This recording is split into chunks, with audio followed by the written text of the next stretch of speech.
গাজা দখলের মোহে নিজেদের পাতা ফাঁদে নিজেরাই পড়তে যাচ্ছে ইসরায়েল। দখলের নামে সাম্রাজ্য বিস্তারের যে রঙিন স্বপ্ন বুনেছে নেতানিয়াহু সরকার, তা খোদ ইসরায়েলিদেরই দুঃস্বপ্নে পরিণত হয়েছে। দেশের ভেতরেই আগুন জ্বলছে, সেই আগুন কোনো বোমার নয়, জনগণের ক্ষোভের আগুন।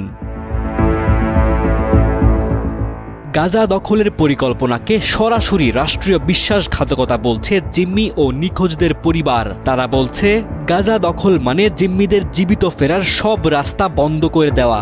ওয়াহাদ বেন ও ইয়াইর হর্ন, দুই মুক্তিপ্রাপ্ত বন্দী, এবার বন্দিত্বের চেয়ে ভয়াবহ এক সত্যের মুখোমুখি। বিক্ষুব্ধ কণ্ঠে বলছেন নেতানিয়াহু সরকার জিম্মিদের ত্যাগ করে জনগণকে ঠকাচ্ছে এবং গোটা রাষ্ট্রকে এক অন্তহীন যুদ্ধ ও অর্থনৈতিক মৃত্যুকূপে ঠেলে দিচ্ছে।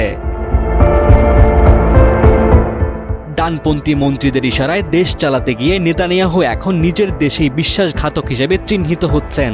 বিরোধী দলীয় নেতা ইয়াইর লাপিদের ভাষায়, এটা শুধু একটা ভুল সিদ্ধান্ত না, এটা একের পর এক বিপর্যয়ের জন্মদাতা।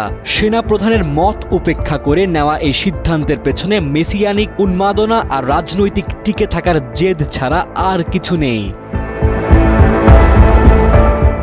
আন্দোলনকারীরা বলছেন গাজা দখলের অপারেশন ইসরায়েলের জন্য এক আত্মঘাতী যাত্রা, যেখানে গাজার জয় নয় বরং নিজেদের জনগণের ভরাডুবি নিশ্চিত হচ্ছে।